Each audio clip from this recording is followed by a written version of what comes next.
First, I wanted to thank you all for being here. My name is Jamie Martin. I'm the president of the Association of Pennsylvania State College and University Faculties, also known as APSCUF.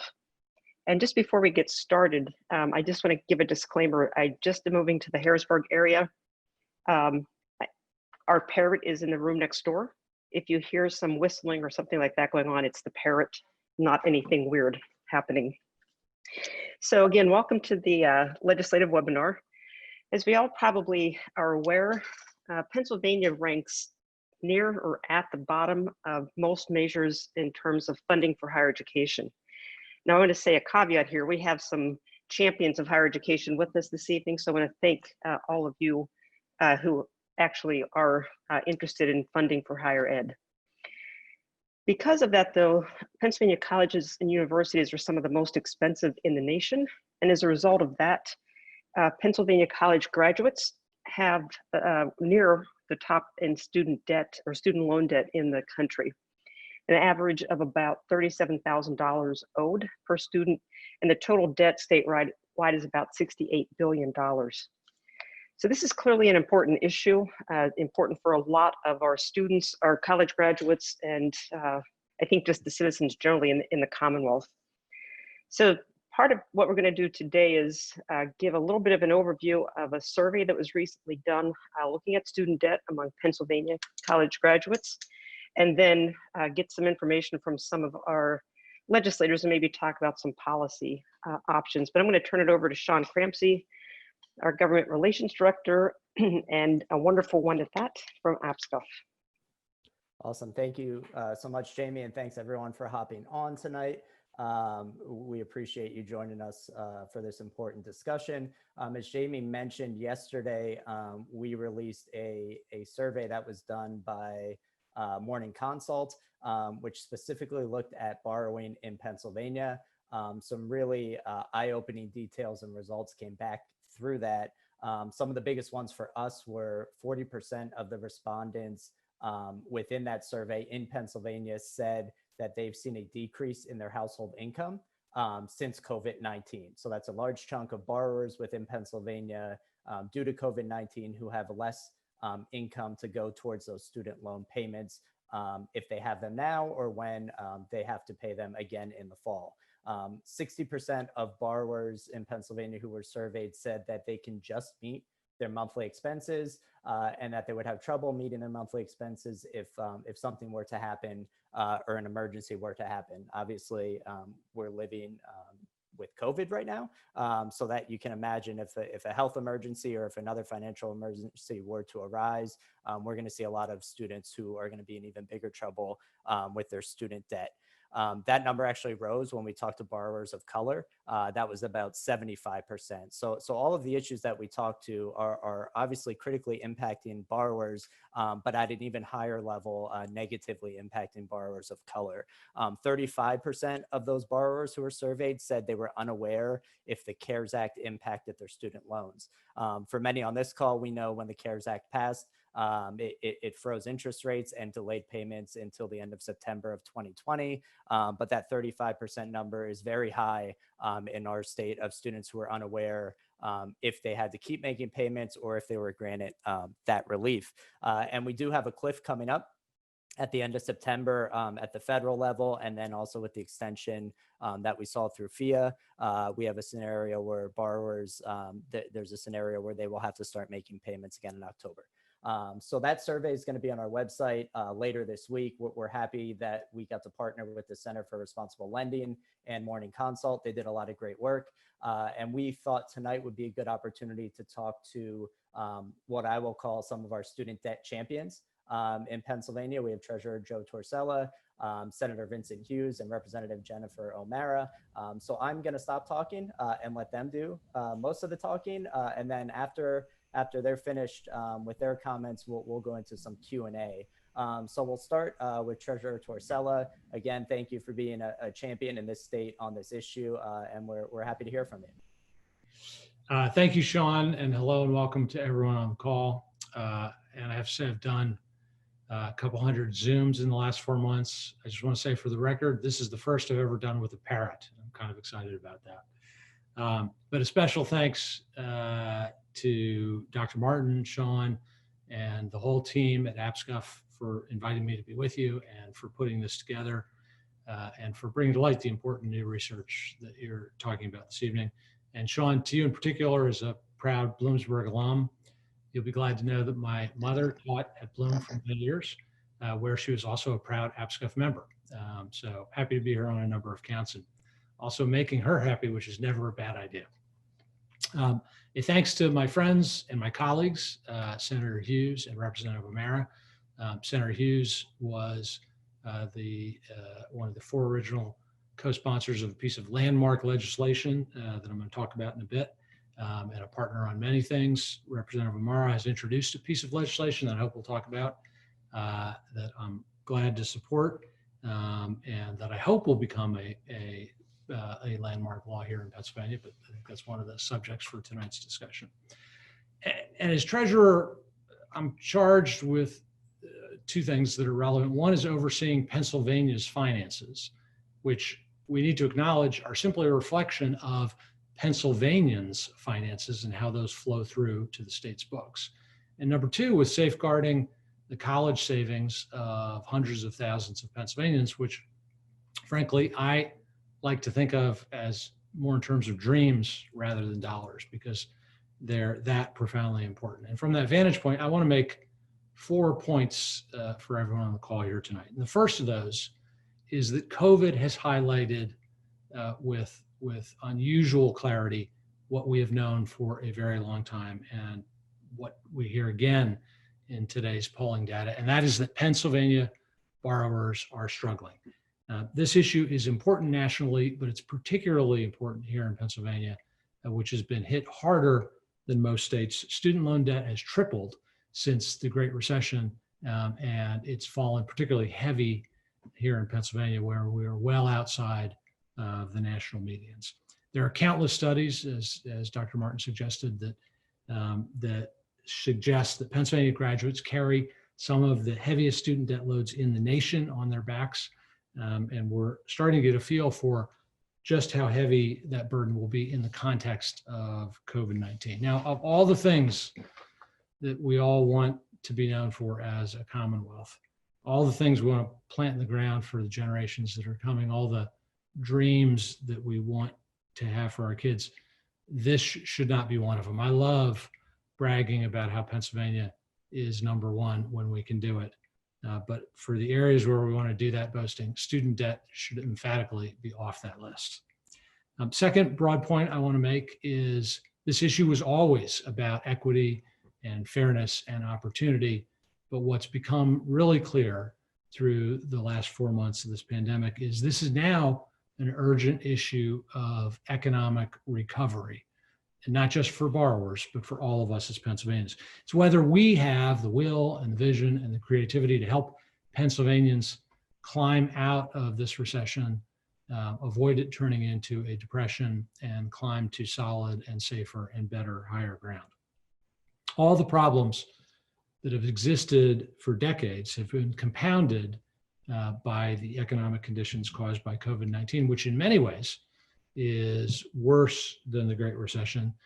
So in many ways, it is imperative that we chart a careful course for recovery and understand what those differences and distinctions are, and also understand some of the lessons. During the Great Recession, we as a state slashed our investment in higher education, and to this day, those cuts have not been restored and essentially leave students on the hook for the balance. And we should learn an important lesson from that in how we seek to recover from this recession.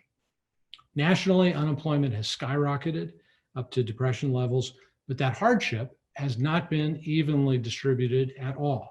In April, the unemployment rate for people with a bachelor's degree rose to 8.4%. But for workers without some form of higher education, the rate was more than twice that, at 17.3%.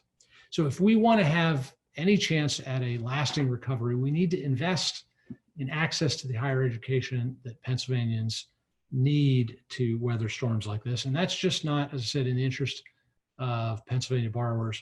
That's in all of our interests as Pennsylvanians to all benefit from a stronger 21st century economy. Third, there is some good news. There are some real bright spots here that I think we should talk a little bit about. The Federal CARES Act did some good for borrowers. It suspended interest on federal student loans and placed those loans in forbearance until October. And that means one less monthly payment for borrowers whose income was impacted by what we were living through. But COVID-19, unfortunately, doesn't care what kind of student loan you have or who the originator of it was.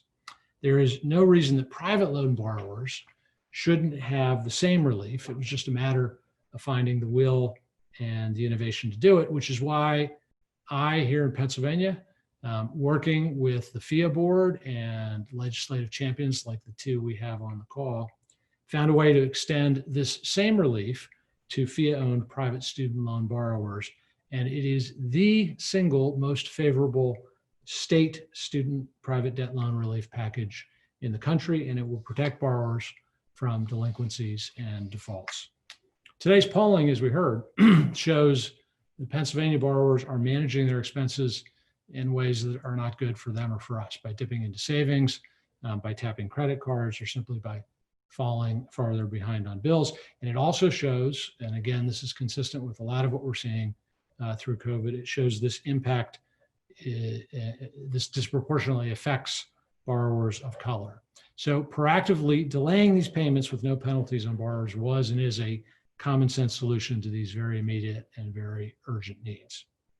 The other very good piece of good news is that in 2019, thanks to co-sponsors like Senator Hughes, who was one of the 4 original co-sponsors, along with Senator Gordner and Representative Pfeiffer and others, our Keystone Scholars Program went statewide, which gives every new baby born or adopted in Pennsylvania a $100 529 starter account to jumpstart their saving for some form of higher education and get a head start on a brighter future. Pennsylvania, you will be glad to know, is the largest state to do this, the only state to do it by legislation, and is now being copied by red states and blue states all around the country. By making this initial investment, families, we learned from our research, are now twice as likely across all regions, across all demographics, twice as likely to open up their own 529 account and imagine for and save for a higher education future for their child. And those really are pieces of good news, but the fact remains, and this is my 4th and maybe my most important point, that there is a lot more work that we need to do. We need more, and we need bolder, and we need more creative ideas across the board. And I hope, by the way, there'll be some of those, and believe there'll be some of those coming from Treasury in the coming months, and some that we're going to hear about tonight. Because the recovery from the COVID-19 economy is going to take much more than temporary relief and creative budgeting. We need to put our money truly where our mouths are and invest in what we know works, and that is higher education. And this is about, frankly, more than just who pays for tuition. This is about keeping our promises to an entire generation. We need to keep the cost of higher education in all forms from spiraling even more out of control than they have across the last 3 decades. Representative O'Mara and a bipartisan coalition have introduced the Student Borrowers Bill of Rights. I'm proud to say tonight that I strongly support it because it's a policy that has worked in other states and can work here. To keep our promises to graduates, we need to support them at the state level with better access to repayment plans that take income into account, better oversight of lenders, and individualized attention to borrowers' needs. I will close by saying it's been 5 decades since we collectively decided to expand our investment in education to cover through the 12th grade. And after 5 decades, it is long past time that we recognize the obvious. Our students, our workers, our state, all of us need more than that. To protect them in bad times, to expand our economy in good ones, and to bring the new ideas and the skills they gain into our collective future without taking on a mountain of onerous student debt that weighs them down and holds all of us back. So I'm, again, very glad to be here tonight. I want to thank Dr. Martin and APSCUF and Senator Hughes and Representative O'Mara for inviting me and joining me. And I look forward to the conversation to come. Thanks. Thank you so much for those comments, and thanks for being with us tonight. Next, we're going to hear from another champion on this issue, and someone that we are lucky enough to get to work closely with.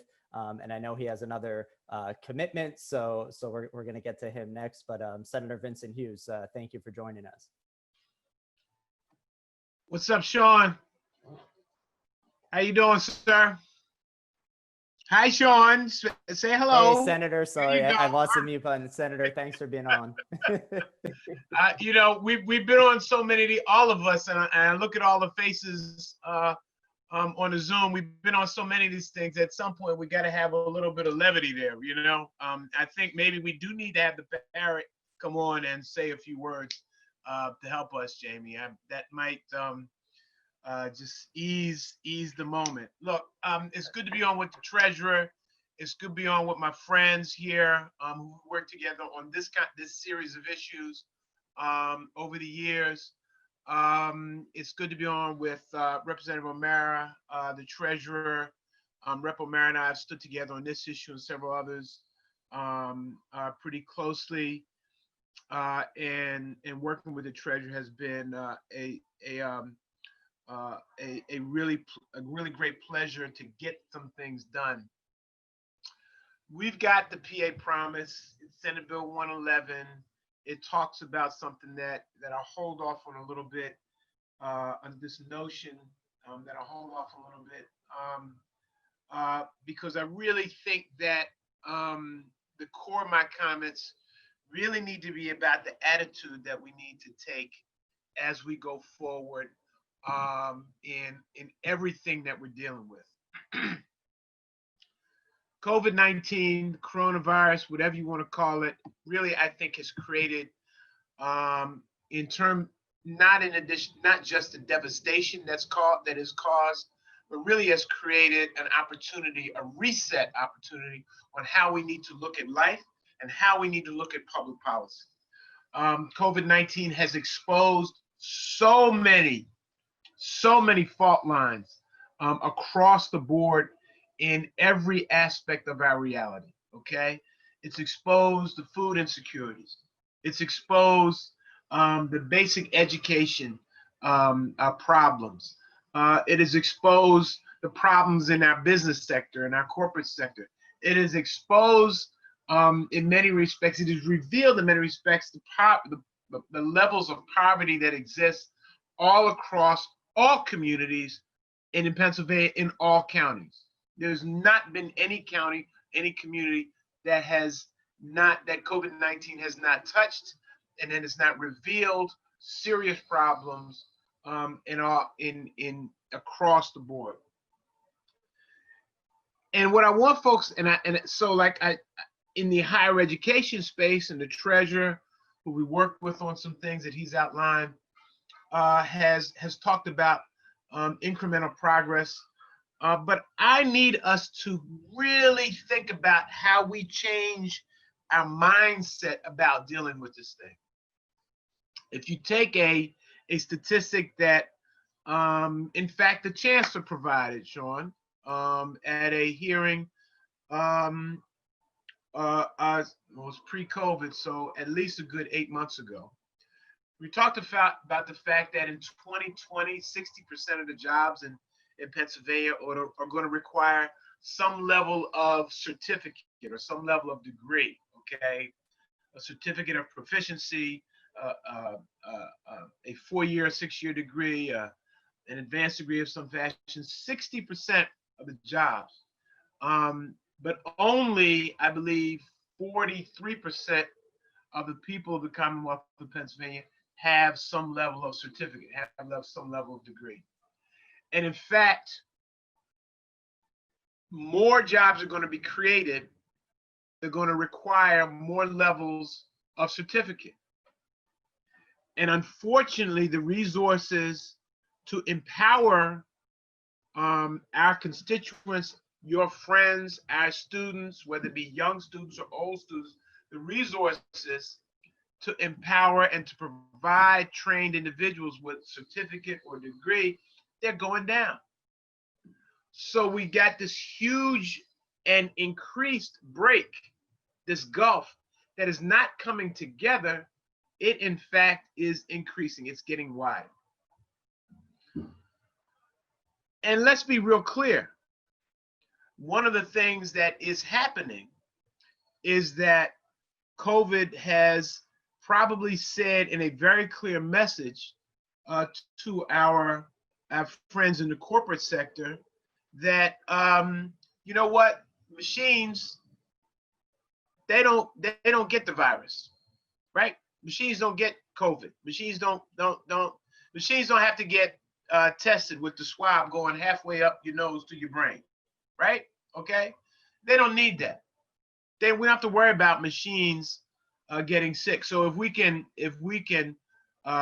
fast forward driverless cars, if we could fast forward education that happens remotely in all spaces, we can fast forward all kinds of technology. We decrease the need for humans and increase technology that does not get COVID-19. All right? Y'all can see that. You know that. What this thrusts me into, beyond the bills and the legislation, what have you, is, as I said, the mindset that we need to adopt that goes back to the notion of why we did the PA, why we drafted and introduced the PA Promise, along with our partners at APSCUF, okay, and our partners in the higher education space, and our partners in the private sector, and our partners at the four-year institutions, the state-related institutions, and the 14 state-owned. We need to not be ashamed of the idea of free college or free and affordable college. We need not be ashamed of espousing that concept and walking aggressively down that path of talking about how we can make college free and much more affordable. Because everything on the other side is weighing against the notion of young people and not so young people getting a 4-year, 6-year advanced degree. Everything is working against them. We need to have a much more aggressive attitude about creating policy and funding sources to empower people to get the education that they need so they can live the fulfilling life and solve the great problems of our time that are not being solved right now because so many of us are being left out of the education experience because mostly it's not affordable. So that's the charge that I have in this conversation, Sean, and everyone gathered here, all right? We know the legislation. The treasurer has talked about it. Rep. O'Mara will talk about it. All of you know it. You know the concepts. The research continues to come out more and more. Every day, every week, there's some additional kind of research that talks about how people are getting locked out of this academic track, this academic experience. We need to have a much more focused conversation and a much more aggressive conversation about driving resources into making college much more affordable and in fact free, and not be afraid to say it. Not be afraid to say it. Because when you assert the simple truth, quite frankly, from an organizing perspective, Ms. Khadija Kenner, all right? From an organizing perspective, you bring people to the table. You bring people to the conversation willing to advocate for it, willing to step up for it and say, you know what? Why not? Everything, if was it Bezos can make $13 billion on one day, if he can make $13 billion on one day, so that everybody understands, $13 billion is about 1/3 of the state of Pennsylvania's annual budget. On one day, he can do that. Why can't we have a conversation that talks about investing in the smartest thing that you can, the education of our people? Because it just manifests itself over and over. Now, I know Mr. Crampsie probably didn't want me to go down this path, but he asked me to be one of the speakers. And, you know, Sean, you never know what you're going to get, okay? All right? But you know me well enough to know that I'm prepared to lead the conversation. And we've done this with the PA Promise, okay? And we're prepared to keep going down this path, all right? Because it represents a real response to the needs of our people. It is then how you get into how you can rebuild the state's economy, or in fact, the national economy, all right, from a double-digit unemployment rate, okay, from a prospect of folks not really thinking that there is a real future for them, all right?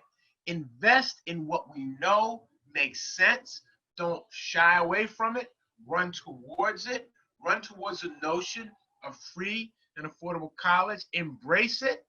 Speak that truth to power. The system, just to be more specific here, the state system of higher education is being funded at a level that it was funded at, what, 12 years ago? 13 years ago? Right? Yep. So what we know is that money is relevant. You can't separate the two. Money is relevant.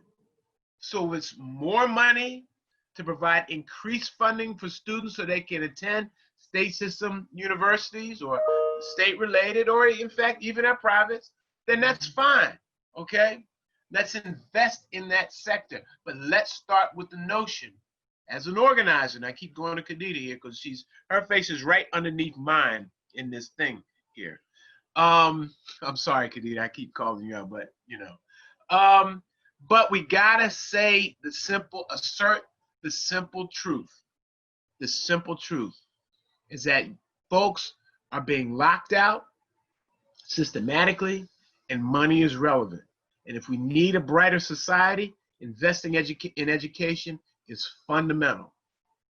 And the statistics show that there have been systematic lockouts of all kinds of constituencies in this process. And the statistics show, the data shows that investing in education is relevant to the jobs that are going to be created in the immediate, in the foreseeable future. So that's what I gotta say. Let's get on with the fight. I'm ready. I know I got partners with APSCUF and all the rest of the folks here, but let's not be afraid to engage and to engage at a high and aggressive level. So thank you all very much. Awesome. Thank you, Senator. And you're spot on.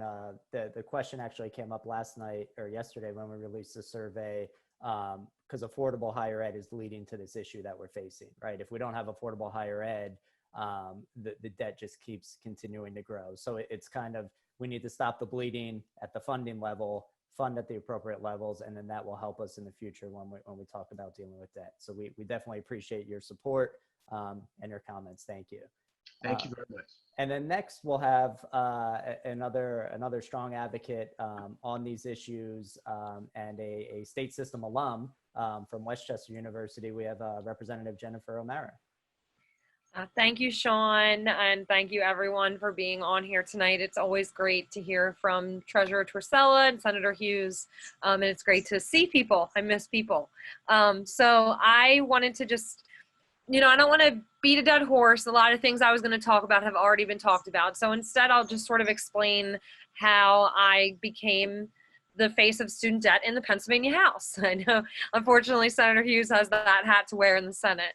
So I got elected November of 2018, and I, like Sean mentioned, I'm a Westchester grad. I'm a certified teacher. The first time I went to, I felt state politics impacting me was in 2010 when we had a new governor get elected. And at that time, public education funding was slashed, and we felt that directly on our college campuses. And that was really what sort of engaged me in realizing that state politics was so important. When I got elected, I knocked on a lot of doors to make that happen. And I really learned from my constituents that I wasn't the only person struggling with student loan debt. I myself graduated with a Pennsylvania average of $36,000. And my career choices were really driven by making sure I qualified for public service loan forgiveness, because I felt like that was really important for helping me figure out how to pay this off. But when I realized it was an issue facing other families, what was the most, I think, startling to me was that it isn't just students or recent graduates. It is parents that took out student loan debt for their children that are now figuring out how to retire with that debt that they hadn't planned on paying off. It's grandparents who borrowed money for their grandchildren who are stuck in an even worse situation because they are stagnant and their income is stagnant. Or it's grads who are still in their parents' basement at 30, 32 years old because they can't buy a house and they're stuck paying a mortgage worth of student loan debt. So when I got elected, Sean Crampsie was one of the first people that reached out to me for a meeting, and we started talking. We quickly hit it off, realized we have a lot in common, and that student debt was something we both cared about. And it was sort of like, what if we start a student debt caucus in the House? Wouldn't that be great? And I ran with the idea. I got a Republican co-sponsor in Megan Schroeder, and we started working. We had a meeting in May of 2019. We got 34 different people there. I'm really proud of the group of House members that have joined our student debt caucus, because it really goes on all sides of the political spectrum. And our student borrower bill of rights that Treasurer Torsella mentioned, we have over 50 co-sponsors, and it's almost 50-50. And I love having Sarah Innamorato and Frank Ryan on the same piece of legislation. I think that shows that we've hit a topic that is not partisan, but that if we build this correctly, this is an issue affecting families across Pennsylvania, and every legislator should care about that. COVID-19 has sort of changed the work that we're doing. I owe Uriah King a phone call. Joe, please apologize to him for me. But we're now trying to figure out, with this new COVID world, how can we still focus on student debt? Right before COVID happened, or started to happen, I guess, I had the former ombudsman from the CFPB come to my district, and we did a student debt town hall together. Seth Frotman is his name. And we took questions. I mean, people came into this meeting with piles of paperwork, and Seth stayed for an hour after looking at people's individual cases to see what's going on.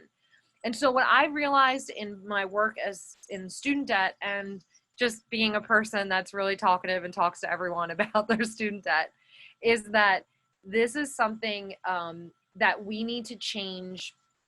Of course, we have to change college funding. We have to get the PA promise passed, but we also have to change how we're educating young people in the decisions they make around college.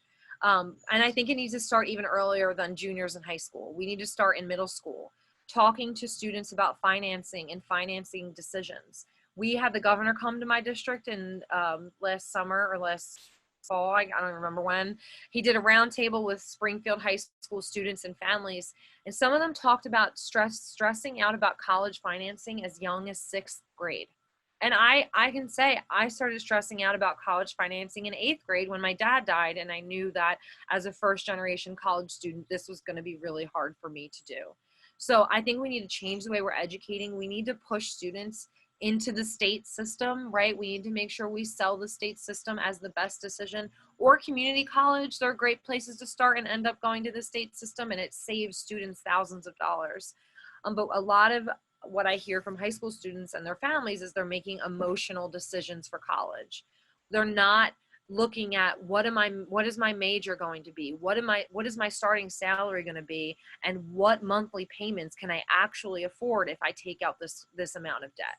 And so I have been partnering with Thea and with other legislators to push out tools to high school students so they start thinking about these things. I want to go talk to high school students, but they're not in class right now, so that's making it a little bit more challenging. But I think it's incumbent upon us to educate our community. And so I'm going to have another webinar soon about this issue as students are now starting to make decisions.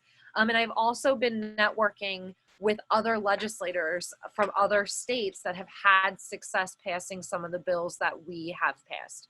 In particular, I'm trying to talk to states like Massachusetts and Virginia, where they have makeups that politically align more like Pennsylvania, to understand how they were able to do something. Like, it's great if California did it, but that's not going to teach us how to do anything in a bipartisan way.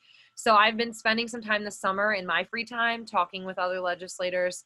I've also connected with a lot of the nonprofit world, and I'm talking to a woman in Massachusetts who basically her mission is my mission, and she's been educating families and then educating legislators. So I'll stop there, and we're a little over time, and I know we want to take questions, but I just want to thank all of you, because I truly think this is the economic issue of our time. And if we don't make education affordable, we won't have the workforce we need to sustain our economy. And if we don't make education affordable, we're not going to have any options for working families. And I hold my hat on education.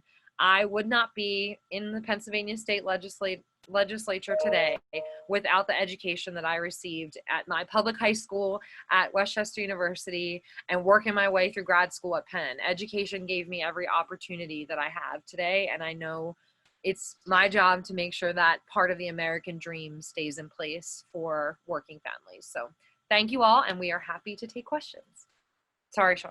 Nope, you're great. Thank you so much. That was great. Thank you to all of our panelists. So we'll open it up. If anybody has questions that they want to type into the chat box, or if you want to ask them via your Zoom box, just unmute yourself.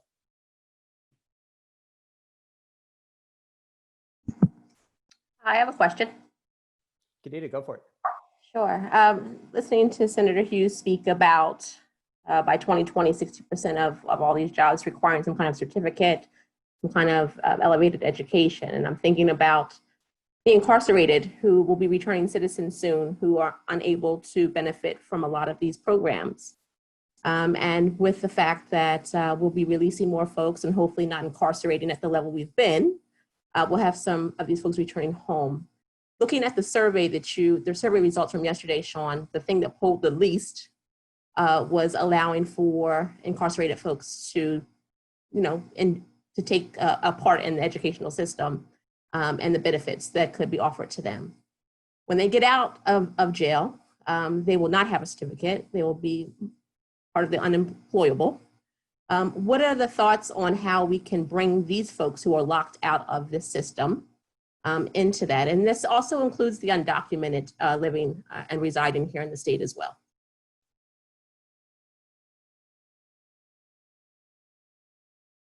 And this is up to Senator Hughes or Representative O'Mara or anyone else who has a thought on this. Thanks, Kadita. So, look, either we're going to be our best selves or our worst selves, right? Either we're going to be the kind of folks that we aspire to be, that hopefully our parents try to raise us to be, where we embrace everyone and try to create opportunities for everyone, we're going to live down and be our worst selves. And I have to start off, Kadita, like that and just say it just like that, all right? If we see everybody as real human beings, then we've got to open up options and opportunities for everyone.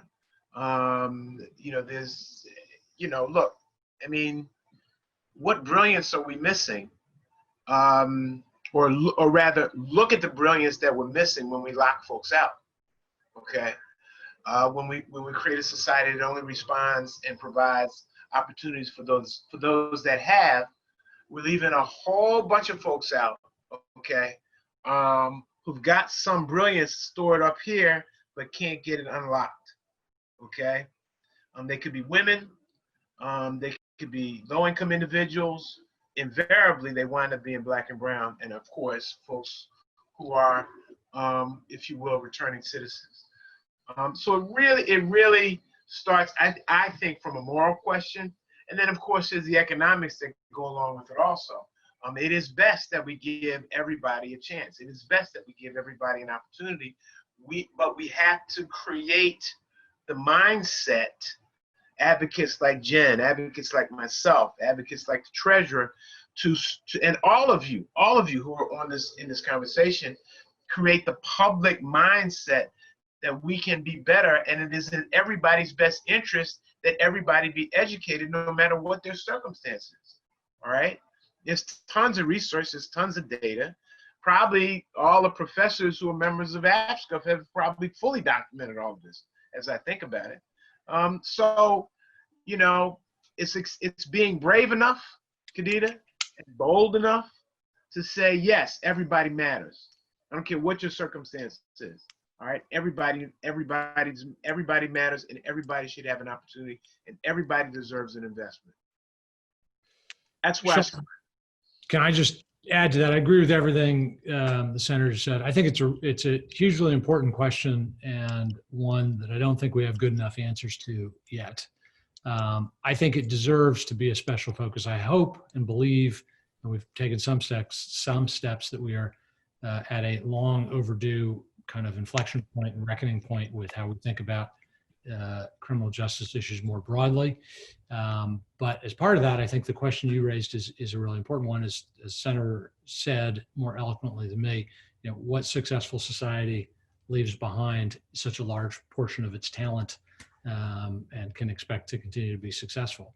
I will tell you, frankly, one of my misgivings or regrets as treasurer is that, you know, we have not yet found a way to, and I think doing so, you know, would involve getting some third-party funding sources involved, but finding a way to use 529s effectively for our incarcerated population. But I think in the expansion of Keystones that I haven't meet 9 of the 10 criteria for an effective, essentially a baby bond. The one that they are missing, that I view as you know, my priority for whether I have 6 more months in office or 4 years and 6 months, is a progressive component that focuses them more clearly on where they do the most good and layering on things. And one of the layers, frankly, that we've been trying to figure out a creative way to do is exactly around this issue. I'd welcome ideas, welcome partnership in thinking about how to do that. Second point I'd make is, your question was important, but there's another question embedded in that I think is equally important, and that is the children of incarcerated Pennsylvanians. Senator Hughes actually started a program that budgetarily looks at that population more broadly and drives resources there. I will tell you that my fondest hope for Keystones was, I mean, in part, I hope it drives up our rate of post-secondary attainment, because we lag other states, and let's be honest, we're competing with the other states that we lag. As the senator and others said, our numbers are where they were a decade ago, which is not a recipe for success.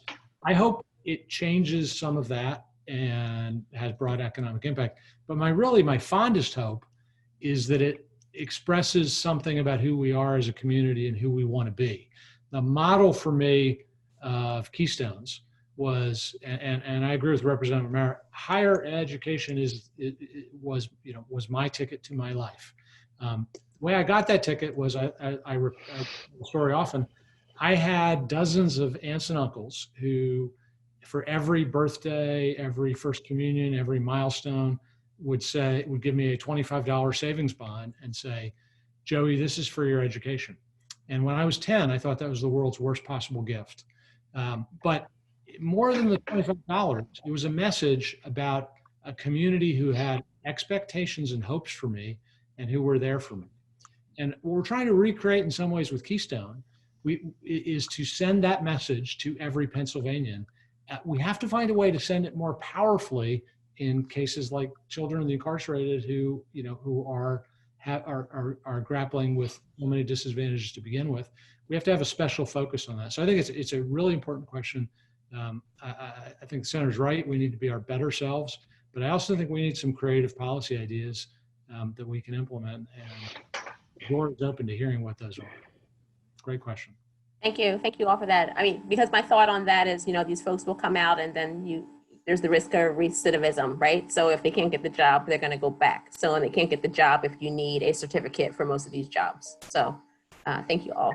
So I just wanted to make a quick comment, and then I know we want to take other questions, but you mentioned not only about people returning from, inmates returning to society, but you mentioned DACA. And I wanted to just say that I think, and I don't know if there's a policy we have to fix or not, but I have unique universities in my district. I have the grounds of DCCC, thank you, gerrymandering, 3 dorms of Villanova University, and all of Cabrini and Eastern. When the immigration ban started, Cabrini, they were a sanctuary for students to go. They hid students in the church if they had to. They were not letting anything happen to their students.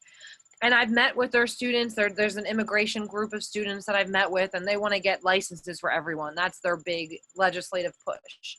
But I think it's incumbent upon us to do more to organize with those students and to get those students involved in policy discussions. And if they can register to vote, I know not all of them can, but if they can, they need to understand why it's so important that they vote in their community of their college. I just think students are very progressive in their values, and they are the ones that are being impacted, and no one asks them about their thoughts on policy. It's something I felt as a student. It's something I hear from students as well. And so it's really important that we figure out how to get into those campuses and hear directly from the students that are being impacted. So that's all I wanted to add. Yep. Great answers. And folks, again, if you have any questions, please type them into the chat box, and I'll throw it to Jamie quickly to wrap up that question as the chair of the Criminal Justice Department at IUP. Yeah, so thanks. And that was a great question. It's something I'm passionate about, criminal justice reform. Most of my research, I always say I spent a lot of time in prisons and jails. Most of the research I've done is actually has focused on incarcerated parents. And I've taught college classes in prison. I've done some work with men serving life sentences at Graterford. And what I always come away with is it's like a great wasteland. There are these people that are so talented, so intelligent, have so much promise, and they're locked behind these walls. And so the reform is so important to be able to bring individuals back into society, give them the tools that they need so that they can be successful, so that they can be tax-paying citizens who have solid jobs. The second point I'll make, and I won't belabor this because I could talk about this for, ask my students for a long time. But if we look at what we're spending currently in the Commonwealth on corrections, just on that component of the criminal justice system, and compare that to what we're spending on higher education, it's rather sickening for me. And I've looked at, you can almost see a dollar for dollar exchange. If you go back in the budgets to 1982 in the Commonwealth and see what we spent on corrections and what we spent on education, and as our race to incarcerate took off and we had all of these harsh penalties, you can just see the corrections budget skyrocket, and then all of a sudden you don't have enough money left, the same dollars for education.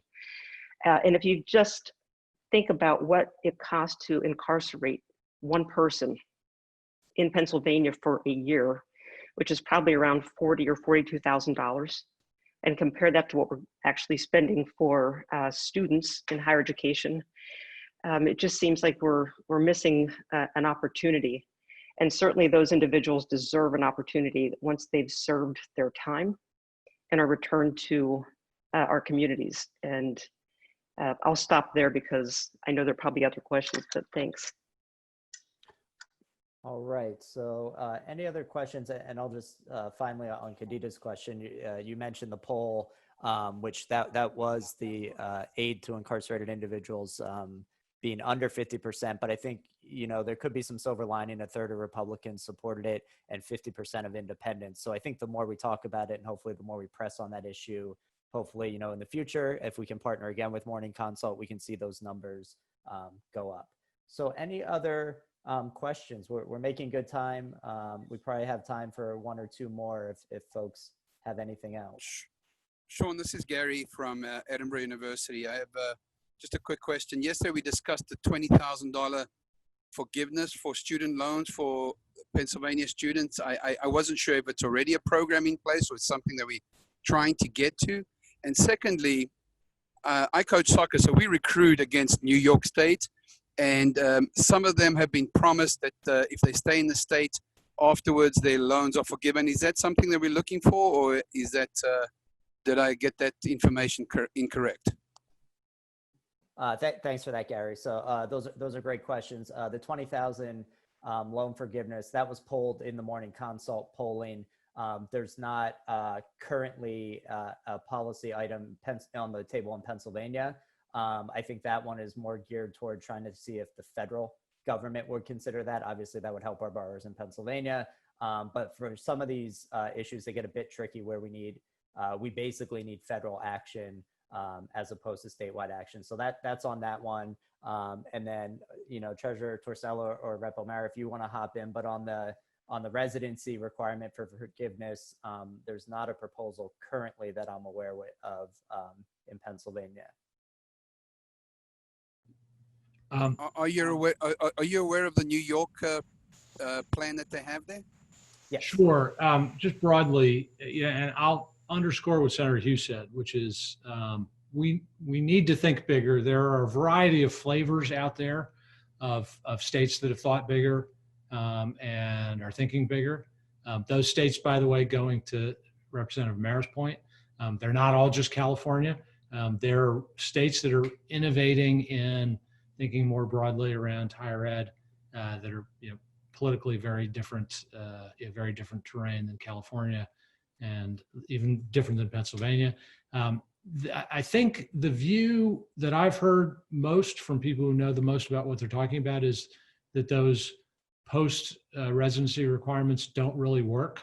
That you're trying to do a couple of kind of big things with programs like this, and that they sound appealing, but they don't work out all that well in practice. Having said that, I am in the camp of please let's start talking about lots of different big ideas, and let's I hope we'll get to the point where we're having arguments about particular provisions. Right now, we're at a very different point, which is in the map of places that are really innovating in a big way around higher ed, which, let's be honest, it is not a silver bullet, but it's kind of something like armor.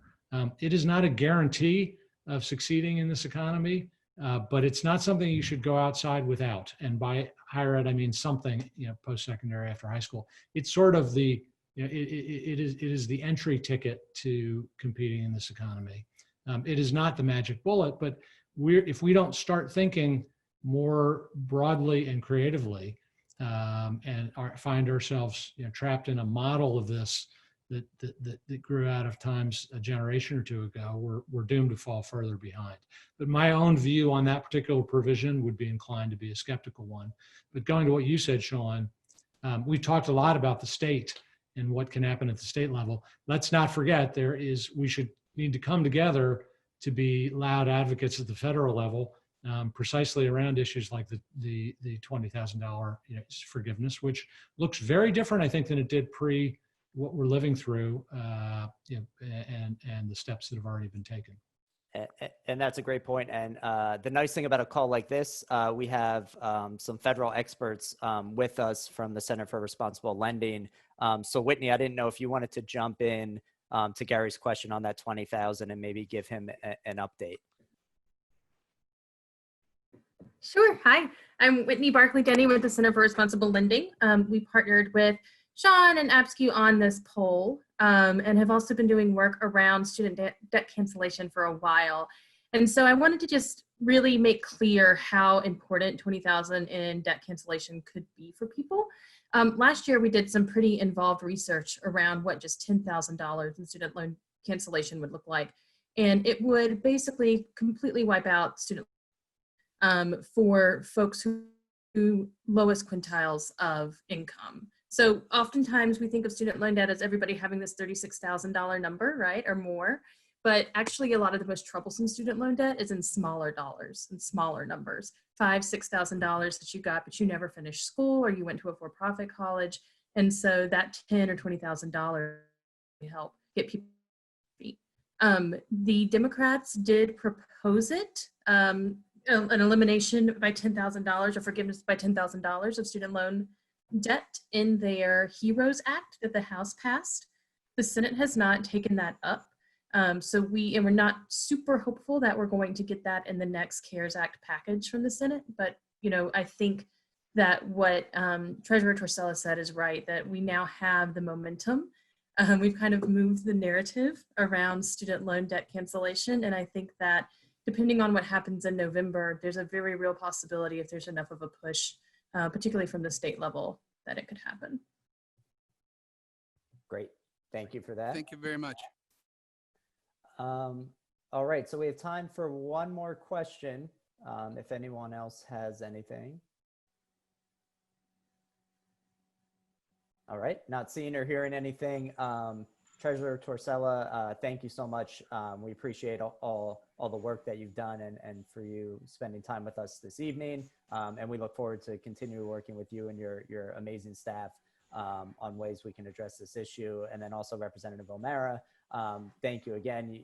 As you said, all the work on the Student Debt Caucus and some of the things we have coming down the pike that I think, we can have bipartisan support for within the Pennsylvania House and hopefully the Pennsylvania Senate.